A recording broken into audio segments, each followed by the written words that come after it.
Hello दोस्तों, आज मैं top most useful Excel formula की वीडियो लाया हूं, जिसमें मैं 24 एक्सेल फॉर्मूला को कवर करूंगा विथ इंटरेस्टिंग एग्जाम्पल के साथ। चलिए शुरू करते हैं कॉन्कैटिनेट फार्मूला से। कॉन्कैटिनेट एक शक्तिशाली एक्सेल फार्मूलों में से एक है, जिसका उपयोग कई स्ट्रिंग्स या सेल में टेक्स्ट को संयोजित करने के लिए किया जाता है। मेरे इस डेटा में फुल एड्रेस 4 कॉलम्स में है, जो कि मैं कॉन्कैटिनेट फॉर्मूला की मदद से एक सेल में करूंगा। चलिए करते हैं।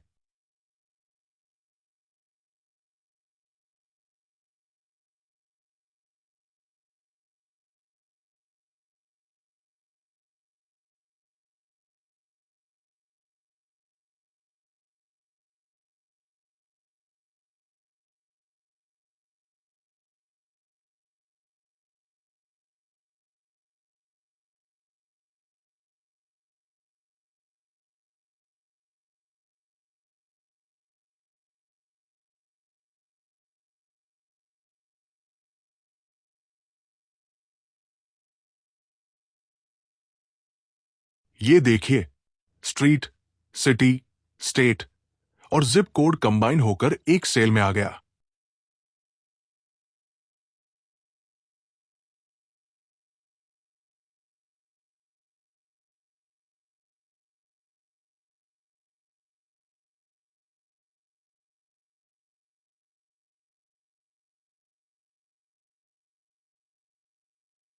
चलिए अब चलते हैं अपने नेक्स्ट फॉर्मूला ट्रिम की ओर।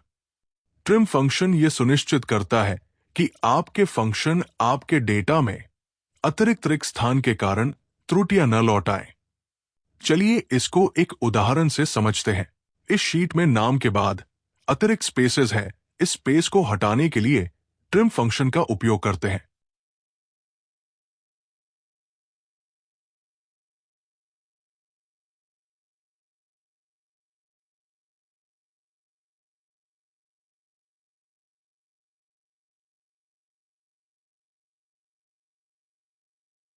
ये देखिए, नाम के आगे जो भी एक्स्ट्रा स्पेसेस थे वो अब रिमूव हो गए हैं। ये आप न्यूमेरिकल वैल्यू में भी अप्लाई कर सकते हो। चलिए अब चलते हैं अपने अगले फॉर्मूला की ओर, जो कि है वी लुकअप।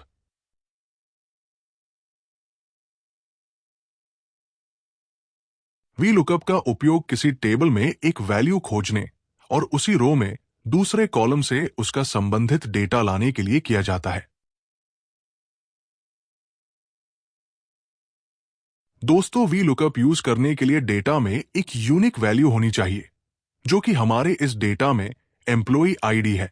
इसी एम्प्लॉय आईडी की मदद से डाटा फेच करेंगे। चलिए देखते हैं कैसे।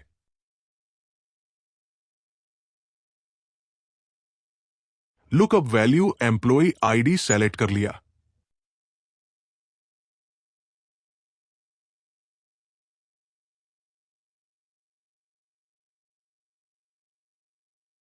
लुकअप एरे में पूरा डेटा सेलेक्ट कर लेंगे जहां से हमें डेटा लाना है।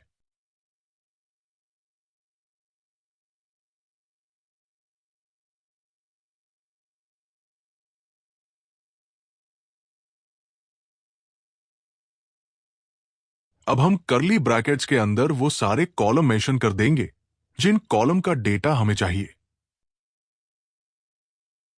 ब्रैकेट्स क्लोज करके कॉमा लगाकर एग्जैक्ट नंबर के लिए 0 लगाएंगे और फिर एंटर प्रेस करेंगे। ये देखिए, सारे कॉलम का डेटा आ गया। चलिए अब चलते हैं अपने अगले फॉर्मूला सम की ओर। एक्सेल में सम फंक्शन का उपयोग सेल की श्रेणी में संख्याओं को जोड़ने के लिए किया जाता है। यह सबसे लोकप्रिय फंक्शन में से एक है और इसका उपयोग करना काफी आसान है। सम फॉर्मूला को टाइप करके जोड़ने वाली सेल्स को सेलेक्ट कर ले और फिर एंटर प्रेस करें।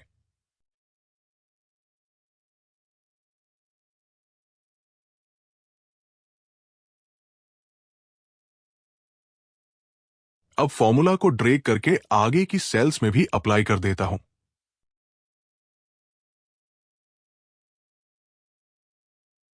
चलिए अब चलते हैं अपने अगले फॉर्मूला सम इफ की ओर।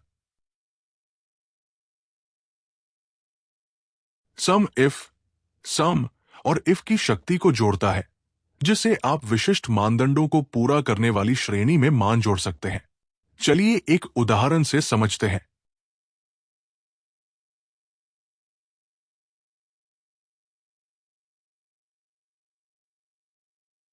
इस टेबल में नाम और उनकी सेल्स अमाउंट दी हुई है। अब हमें करण की टोटल सेल्स की वैल्यू निकालनी है। तो हम टाइप करेंगे इस इक्वल टू सम इफ।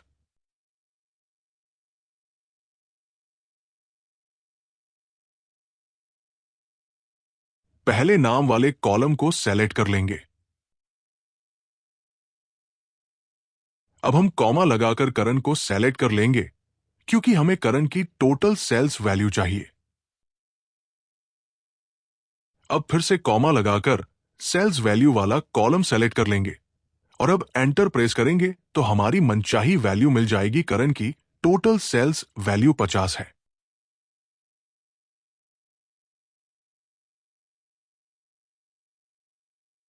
चलिए अब चलते हैं अपने अगला फॉर्मूला काउंट की ओर।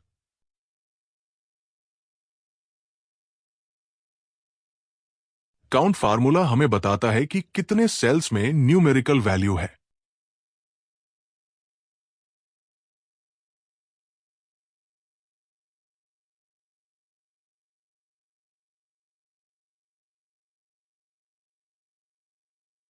इस टेबल में 10 सेल्स में न्यूमेरिकल वैल्यू है। चलिए अब चलते हैं अगले फॉर्मूला इफ की ओर।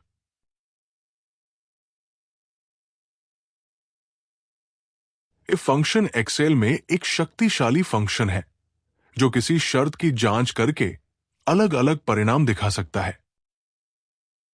यहां पर हम इन स्टूडेंट्स का रिजल्ट निकालेंगे। कंडीशन यह है कि जिन स्टूडेंट्स के 20 से ज्यादा मार्क्स है वो पास होंगे, बाकी फेल।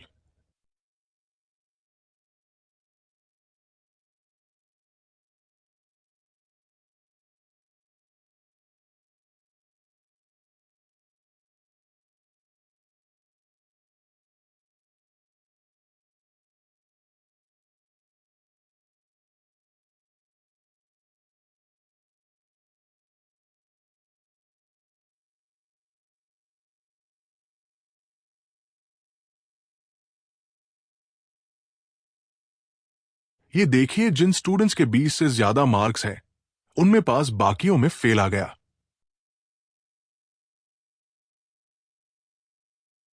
चलिए अब चलते हैं अपने अगले फार्मूला एवरेज की ओर। एवरेज फंक्शन किसी संख्या समूह का औसत, मीन, निकालने के लिए उपयोग किया जाता है। ये सभी संख्याओं को जोड़कर उनके कुल संख्या से भाग देकर औसत निकालता है।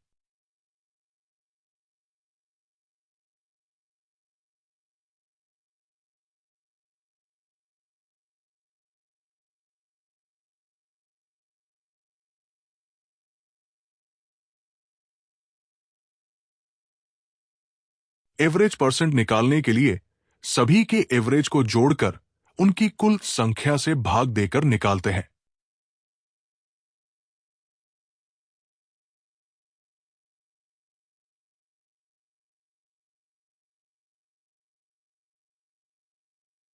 चलिए अब चलते अपने अगले फॉर्मूला काउंट इफ की ओर।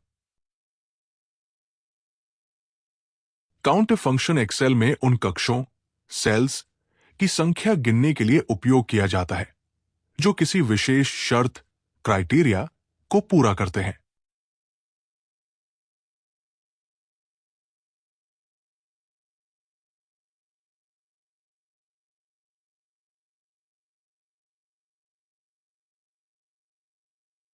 यहां इस अटेंडेंस शीट में हमें पी को काउंट करना है कि कौन कितने दिन प्रेजेंट था।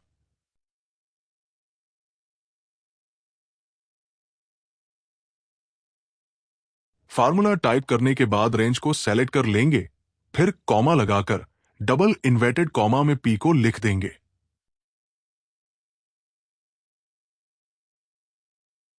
ये देखिए, सिलेक्टेड रॉ में जितने पी हैं उनको काउंट करके बता दिया। अब चलते हैं अपने अगले फॉर्मूला लेन की ओर।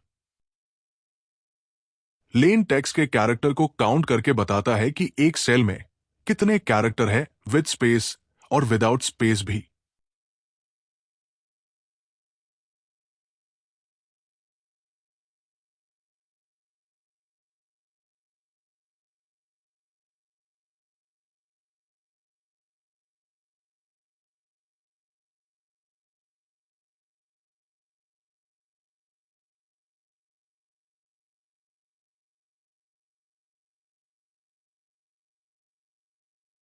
ये देखिए 936 में 3 कैरेक्टर है।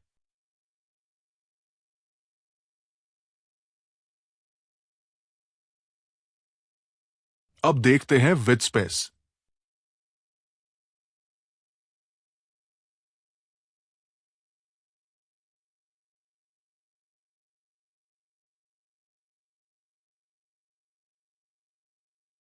अब विदाउट स्पेस।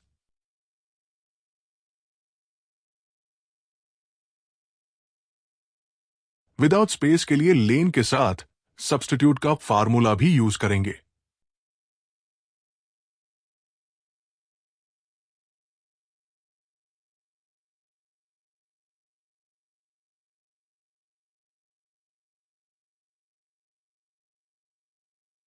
ये देखिए गीत साहू में विद स्पेस 9 कैरेक्टर है और विदाउट स्पेस 8 कैरेक्टर है। चलिए अब चलते हैं अपने अगले फॉर्मूला काउंट ए की ओर। काउंट फॉर्मूला हमें काउंट करके बताता है कि कितने सेल्स में वैल्यू है, फिर चाहे वो न्यूमेरिकल हो या न हो।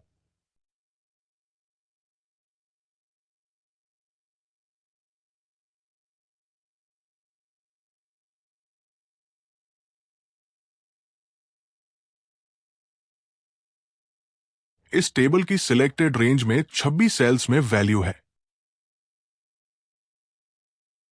चलिए चलते हैं अपने अगले फार्मूला मैक्स और मिन की ओर। मैक्स हमें डेटा में से हाईएस्ट न्यूमेरिकल वैल्यू कौन सी है बताता है और मिन हमें डेटा में से लोएस्ट न्यूमेरिकल वैल्यू कौन सी है वो बताता है। डेटा में हाईएस्ट वैल्यू 1,13,810 है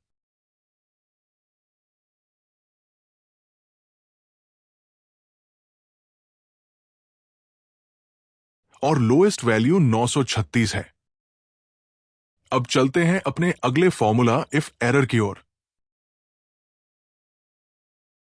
इफ एरर फॉर्मूला का उपयोग किसी भी फॉर्मूला में संभावित एरर को पकड़ता है और उसे एक अल्टरनेटिव वैल्यू या कस्टम मैसेज में बदलता है। चलिए इसे एक एग्जाम्पल से समझते हैं।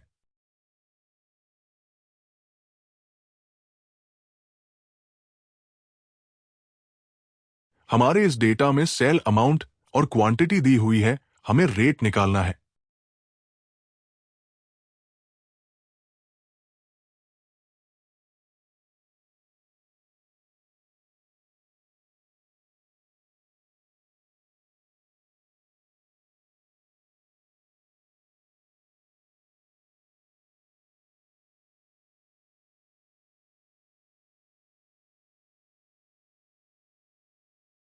जहां जहां क्वांटिटी नहीं दी हुई है वहां वहां फॉर्मूला एरर दे रहा है।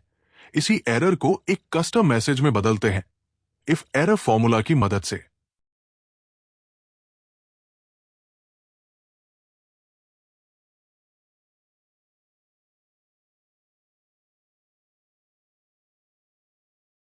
मैंने डबल इन्वर्टेड कॉमा में हाइपन दिया है, तो अब एरर की जगह हाइपन आएगा।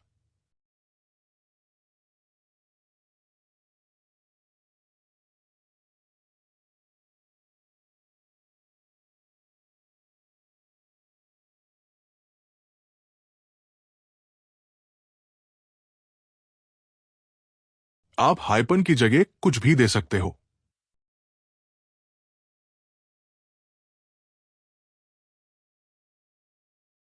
चलिए अब चलते हैं अपने अगले फॉर्मूला इंडेक्स प्लस मैच की ओर। इंडेक्स और मैच फंक्शन एक्सेल में अधिक उन्नत लुकअप खोज करने के लिए बहुत उपयोगी होते हैं और ये भी लुकअप और एच लुकअप से अधिक लचीले होते हैं। इंडेक्स और मैच को एक साथ उपयोग करने के फायदे: किसी भी दिशा में खोज कर सकते हैं, वी लुकअप केवल बाएं से दाएं देखता है। तेज और कुशल, विशेष रूप से बड़ी डेटा शीट्स के लिए बेहतर। गतिशील और लचीला, स्तंभों या पंक्तियों में बदलाव होने पर भी सही काम करता है। चलिए पहले एक उदाहरण से समझते हैं कि इंडेक्स फॉर्मूला कैसे काम करता है। इंडेक्स फंक्शन किसी दी गई रो से किसी स्पेसिफिक रेंज और कॉलम के आधार पर मान लौटाता है। अरे वो रेंज जिसमें से मान निकालना है, रो नम जिस रो से मान निकालना है, कॉलम नम ऑप्शनल है। यदि रेंज में एक से अधिक कॉलम है तो उस कॉलम की संख्या। मैंने यहां रो में 5 और कॉलम में 4 दिया तो पांचवी रो के चौथे कॉलम में जो वैल्यू है वो यहां आ गई। अगर मैं फार्मूला में कॉलम न देता तो पांचवी रो पूरी आ जाती। अब मैच फॉर्मूला को समझते हैं। मैच फंक्शन किसी वैल्यू को खोजता है और उस वैल्यू की स्थिति पोजीशन बताता है।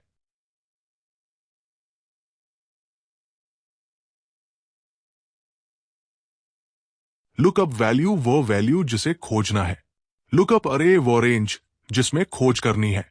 मैच टाइप शून्य सटीक मिलान के लिए, एक सबसे नजदीकी छोटी वैल्यू के लिए असेंडिंग ऑर्डर में होना चाहिए, एक सबसे नजदीकी बड़ी वैल्यू डिसेंडिंग ऑर्डर में होना चाहिए।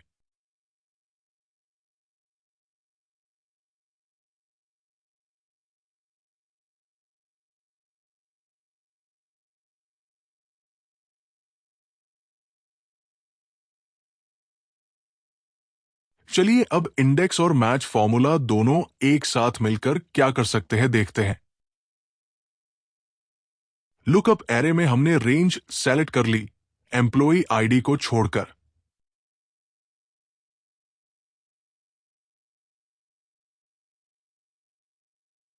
रो के लिए मैच का फॉर्मूला लगाएंगे। लुकअप वैल्यू दे दिया। लुकअप वैल्यू टेबल में कहां ढूंढनी है वो रेंज सेलेक्ट कर ली। एग्जैक्ट मैच के लिए कॉमा लगाकर 0 दे दिया और फिर ब्रैकेट क्लोज करके कॉलम ब्लैंक छोड़ देंगे। फिर एंटर प्रेस करेंगे, रिजल्ट आपके सामने आ गया।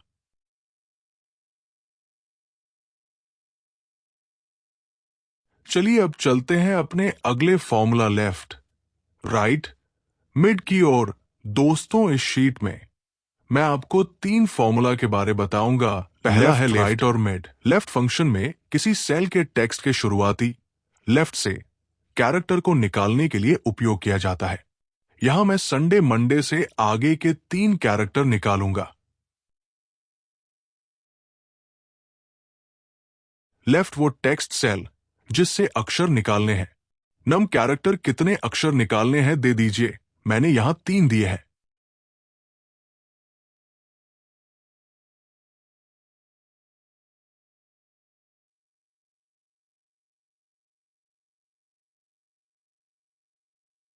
लेफ्ट के 3 कैरेक्टर्स आ गए।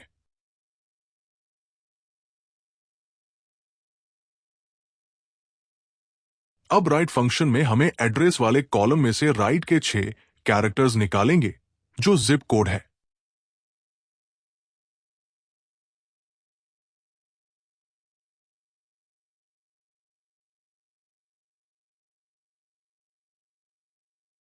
ये देखिए जिप कोड निकलकर आ गया।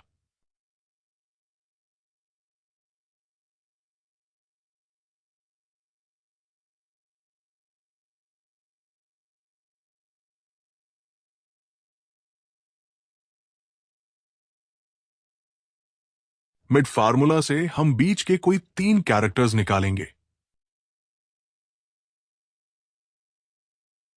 फार्मूला टाइप करेंगे मिड, फिर वो टेक्स्ट सेल को सेलेक्ट करेंगे जिससे अक्षर निकालने हैं। स्टार्ट नम में टेक्स्ट सेल में वो स्थिति पोजीशन जहां से अक्षर निकालने शुरू करने हैं। नम चार्ज में कितने अक्षर निकालने हैं वे देंगे।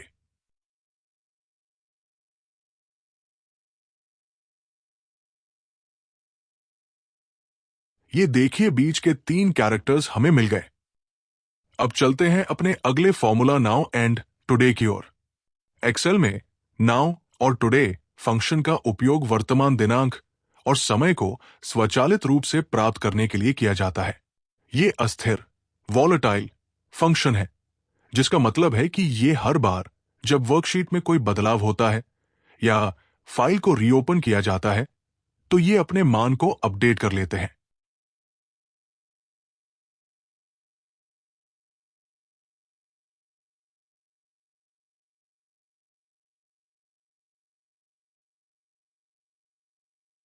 अब चलते हैं अपने अगले फॉर्मूला प्रॉपर की ओर। प्रॉपर फंक्शन का उपयोग किसी दिए गए टेक्स्ट में प्रत्येक शब्द के पहले अक्षर को कैपिटल अपर केस करने और बाकी अक्षरों को लोअर केस में बदलने के लिए किया जाता है।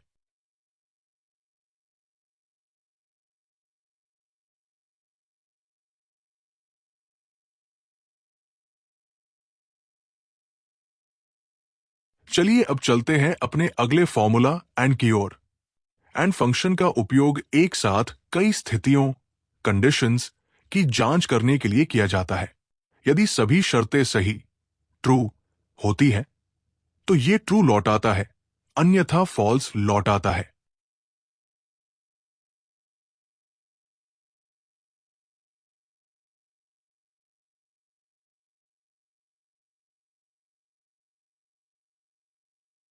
हम चेक करेंगे कि टर्म 1 और टर्म 2 में किसके मार्क्स 50 या 50 से ज्यादा है।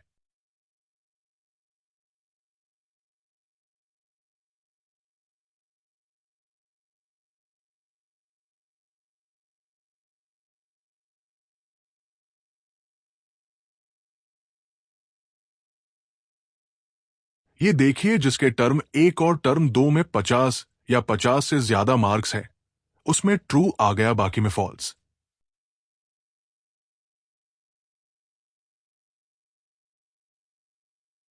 चलिए अब चलते हैं अपने अगले फॉर्मूला ऑफसेट की ओर। ऑफसेट फंक्शन किसी दिए गए स्टार्टिंग सेल से कुछ रो ऊपर या नीचे और कुछ कॉलम बाएं या दाएं हटकर स्थित नई सेल या सेल्स की रेंज की वैल्यू देता है। इसका उपयोग क्यों किया जाता है? डायनामिक डेटा रेंज बनाने के लिए, जिससे डेटा अपने आप अपडेट होता रहे। चार्ट ग्राफ में डेटा अपने आप अपडेट करने के लिए, एडवांस लुक अप ऑपरेशन के लिए, जिससे अलग अलग डेटा को आसानी से खोजा जा सके। सीधे शब्दों में यह आपको यह बताने में मदद करता है कि इस सेल से इतनी रो नीचे या ऊपर और इतने कॉलम बाएं या दाएं जाने पर कौन सी सेल क्या वैल्यू है। चलिए एक छोटे से उदाहरण से देखते हैं कि यह कैसे काम करता है।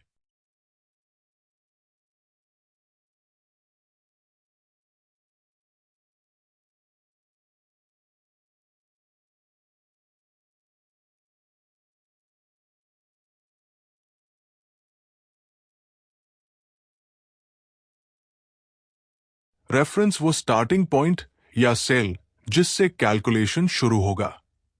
रो स्टार्टिंग पॉइंट या सेल से कितनी रोज ऊपर प्लस या नीचे जाए।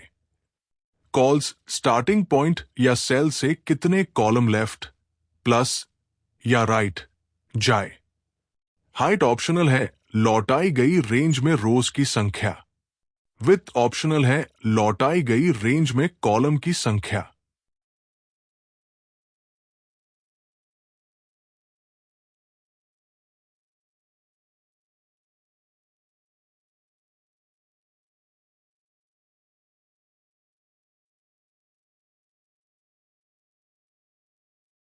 आशा करता हूं कि इस छोटे से उदाहरण से समझ गए होंगे कि ऑफसेट फंक्शन कैसे काम करता है। चलिए अब चलते हैं अपने मेन उदाहरण की तरफ। ये सेल्स की डाटा शीट है, इसमें लास्ट के 7 दिन की रिपोर्ट चाहिए।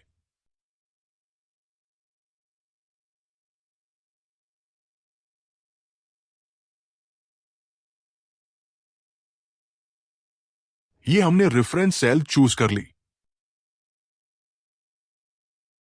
यहां मैं रो कॉलम नहीं दे रहा हूं, सिर्फ कॉमा लगाकर छोड़ दे रहा हूं। यहां मैं हाइट और विड्थ से डेटा फेच करूंगा। ये देखिए लास्ट के 7 दिन का डाटा आ गया जो हमने रेफरेंस सेल चूज करी थी। वहां से ऊपर की 7 रो और 8 कॉलम राइट का डेटा आ गया। चलिए अब चलते हैं अपने अगले फॉर्मूला सब्स्टिट्यूट की ओर।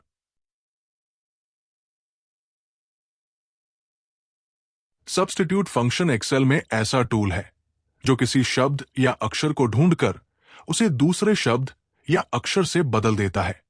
बी कॉलम के डेटा के नॉर्थ को साउथ में बदलूंगा इज इक्वल टू सब्स्टिट्यूट फिर डबल इन्वर्टेड कॉमा में नॉर्थ कॉमा पर डबल इन्वर्टेड कॉमा में साउथवर्ड।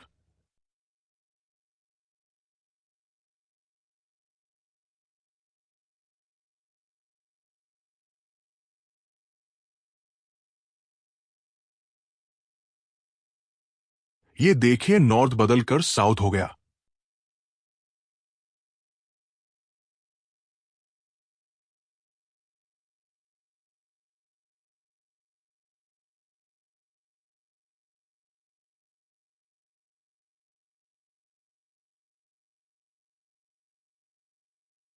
चलिए अब चलते हैं अपने अगले फॉर्मूला एक्स लुकअप की ओर।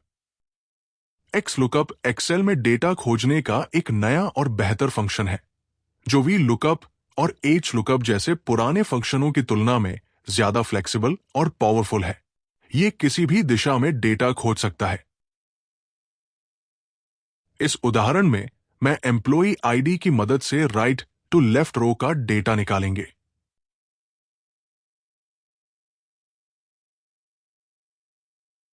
Is equal to X lookup फिर लुकअप वैल्यू सिलेक्ट करेंगे, फिर लुकअप अरे,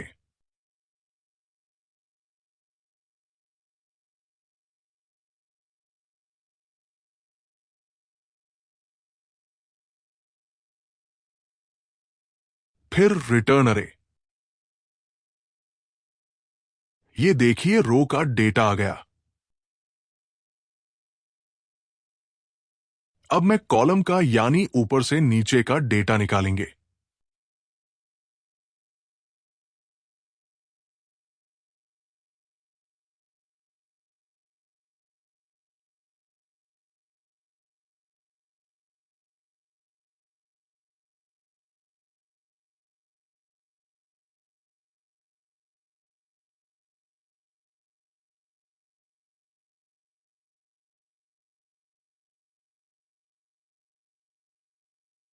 ये देखिए कॉलम का डेटा आ गया।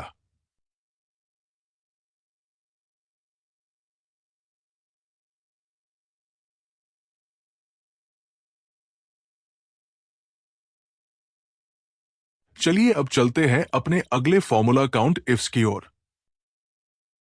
काउंट इफ्स फंक्शन का उपयोग उन सेल्स की गिनती करने के लिए किया जाता है जो एक से ज्यादा शर्तों कंडीशंस को पूरा करते हैं। हमारे इस डाटा में सेल्समैन के नाम और उनके द्वारा बेचे गए आइटम के नाम दिया हुआ है। अब निकालना है कि किस सेल्समैन ने कौन सा आइटम कितना बेचा है।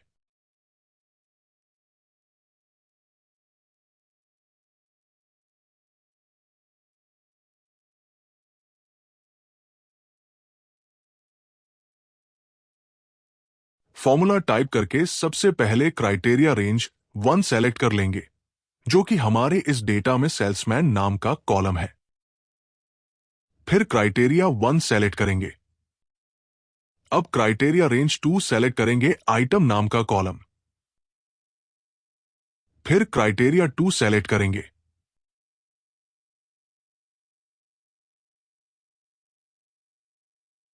और फिर कॉलम और रो को F4 से लॉक कर देंगे।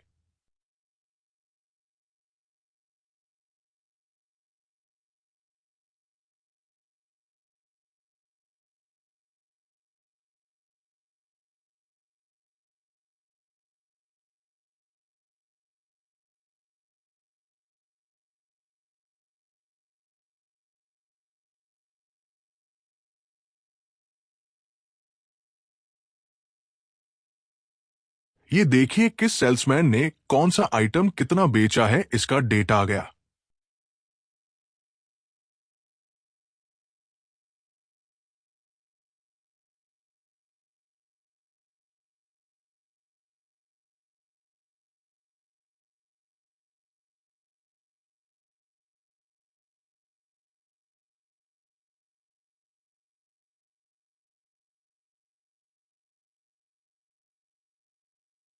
चलिए अब चलते हैं अपने अगले और आखिरी फार्मूला नेटवर्क डेज की ओर।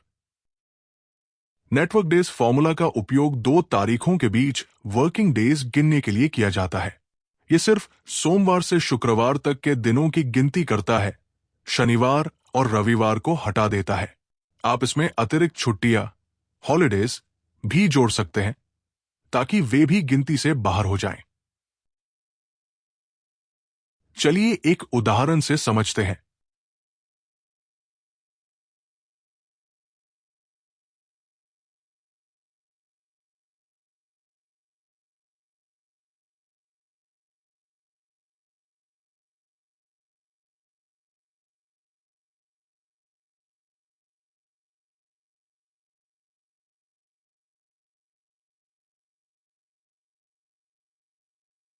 पहले स्टार्ट डेट कॉमा लगाकर एंड डेट फिर कॉमा लगाकर हॉलिडेज की डेट्स को सेलेक्ट कर लेंगे।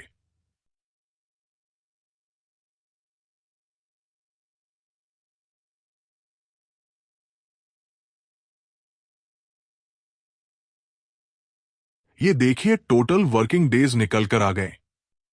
यहां तक आप आ ही गए हैं, तो अगर आपको मेरा ये प्रयास पसंद आया हो तो वीडियो लाइक करिए और ऐसे ही इंफॉर्मेटिव वीडियो के लिए चैनल को सब्सक्राइब करिए। धन्यवाद।